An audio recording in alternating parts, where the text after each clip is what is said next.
Thank you very much. I thought I was going to speak to the computer. I didn't know there were people who were going to be sitting in front of me. So when it was explained was that it's like a Zoom, and thank you for once more receiving the EFF. I said to my brother, we may not be friends with RMB or any of the capitalist institutions, but we coexist in the same environment, and we ought to understand one another because our ideological differences shouldn't mean enmity. So we don't see RMB, whatever other financial institution, as an enemy. We see them as institutions that needs to be transformed. Our policies are very simple. Our battle cry is land, jobs, and stop load shedding. So we seek to expropriate land and without compensation, because the land was never compensated when it was taken. And someone says, no, don't scare investors, but even investors are scared of the truth, they can run. The reality is this land was stolen through the wars of dispossession, and people were killed. And the only way to reverse that pain is to restore the land back into the hands of the people. What happens to these beautiful buildings that are on top of this land? They remain RMB buildings, but this is our land. They should know that their building is sitting on top of our land. And if they decide to do anything on this land, which is not in line with what they occupied the land for, they should seek permission from the state. If they no longer have any use for this land, they should report so to the state so that it can be reallocated to an alternative person who will put this land to use. This will not be done through the army. It will be done through constitutional consultation, because our constitution allows amendments. So if you do, because if all of you, when you argue, you say, follow the constitution. We've got the best constitution in the world. But when we follow the constitution and amend it, it is a problem when it's not favorable. So we want all of the land to be in the hands of the state, so that when the state wants to make an allocation, there is no difficulty. Today, everything else is cheap except the land. It might be very expensive to buy this land and very cheap to build this beautiful building. Why should it be? The land must be available to those who are going to use it, and those who don't use it, they must lose it. Someone says foreign direct investment does not invest where it doesn't own the land. It's not true. All special economic development zones in South Africa, the land is owned by government, and foreign investment put its investment on the land that is owned by government. So it shouldn't be inconsistent argument that no, when the state owns the land, the people will not invest on that land when they are investing on it now. If there is any economic development happening in any big economic development zones, go and check the ownership of that land. It's a state-owned land. We need to do jobs. You cannot do jobs without industrialization. We need to industrialize. Even the Bantustan, the smallest states of black people during apartheid, they had factories. There is no single Bantustan leader, be it Mangope, be it Nsangwesi, be it whatever, including Buteles. All of them, if you go into their areas, they are industrial sites during apartheid by Bantustan government. Tell me now of any industrialization that has been state-led, and then we complain about jobs. Very rich in minerals. All those minerals are extracted from our land, and they are put on top of a truck to Richards Bay. When you look at that, you say, no, it's chrome. It's not chrome. It's jobs in a truck transported to China to go and do job creation in China. Because that chrome, when processed here, we don't even clean it here. So when processed here, you can imagine how many jobs can be done. So we need state ownership of the mines. So when we say nationalization of the mines, we don't mean we're going to take a mine of Anglo-American and nationalize it. We mean the state must have its own mining company, which will be given preference, especially on profitable minerals. Let's go to Mokopane, for instance. The platinum in Mokopane, Anglo-American is no longer mining. When it gets mining rights, it outsources the mining to other companies. But Mokopane, they are mining it themselves directly. Why? The platinum is just here. It's the most profitable mine of platinum. And that, if was owned by the state, how many jobs were we going to create with that money of that platinum alone? How many social responsibilities can we attend to with that money alone? How do we do that? The state is not driven by profit. The state, with its money, is able to reinvest in the social well-being of our people. Let's take diamond. The BS says we cannot touch diamond. Those are the Oppenheimers. They go to Botswana.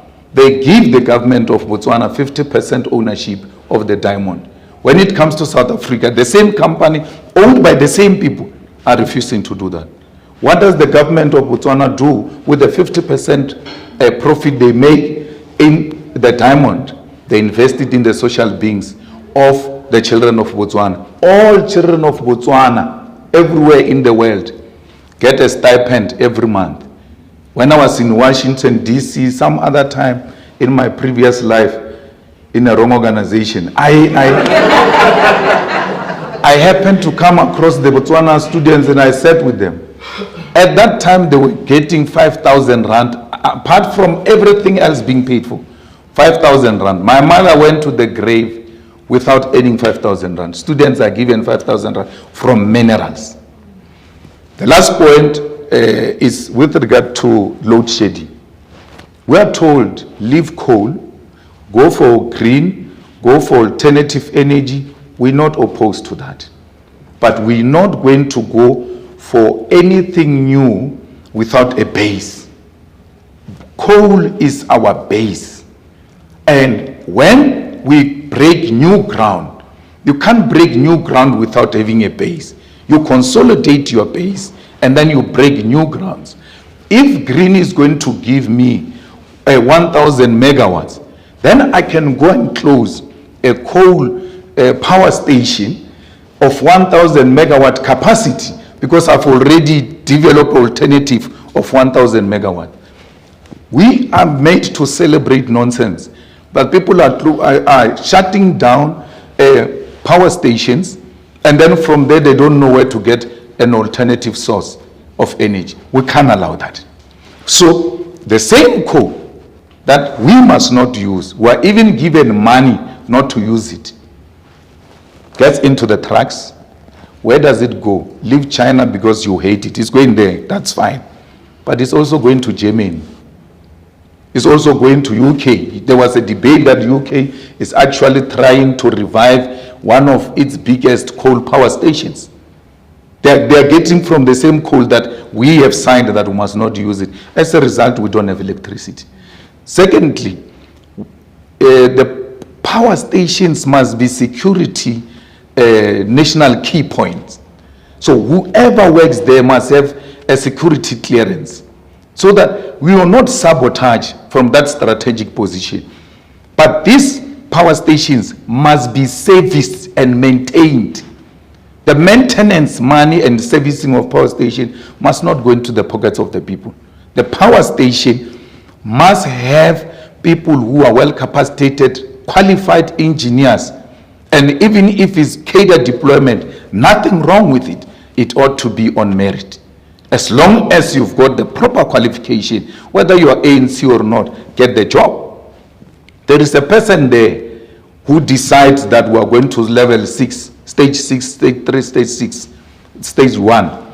It's called system controller. Ask one minister of the ANC, do you know who system controller is? They don't know. They just get told we are now going to 6. And they don't have the technical know-how to counter that we are not at a point where we require stage 6. So you do as you are told, because you have got no state capacity to deal with such issues. Those are the key issues that we believe as the EFF, if we address these issues, we'll have a proper country. There is no one here who must say to us, there must not be a state bank. Because a state bank, nationalization of banks means the state must establish its own bank. And they say, no, RMB is going to have a problem. This will lead to the RMB closure. There is a school here called Grindstein, Sundown. There's a public school here called Grindstein High School. There is a school here called St. David's Private School. The public school has not led to the closure of the private school. There is a private hospital. There is a public hospital. The public hospital has never led to the closure of a private hospital. Why would the ownership of a bank, a public bank, lead to the closure of the private banks? The banks are opposed to that because they're exploiting our people. We are going to establish a state-owned bank and give our people good interest rates, not driven by the need and desire to maximize profit. We must make the money, we must generate our money back, make some profit, but our people should be able to live.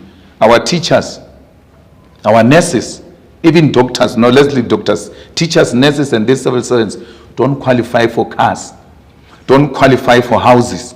No bank wants to finance them. Doctors, highly educated, 7 years, the biggest car they can drive is Golf 5. Golf 5. That's what they qualify for. Mr. Malema, could I interrupt you there? Are you going to bank with this bank? Are you going to put your own money? Yes. That's where the salaries of the employees of the state are going to be paid from there. The monies of all the departments are going to be banked from there. And we are not going to use any of your money to build a state bank. We already have money in the African bank. The other day I said net bank, and someone was like, I realized, oh yeah, African bank, through the Reserve Bank, we have shares in African bank. So why can't we grow our shares in African bank and ultimately push everyone out and take African bank to be a state bank? Because already we're participating. It's not going to be the first time the state participates in the bank. Why is the state being pushed away?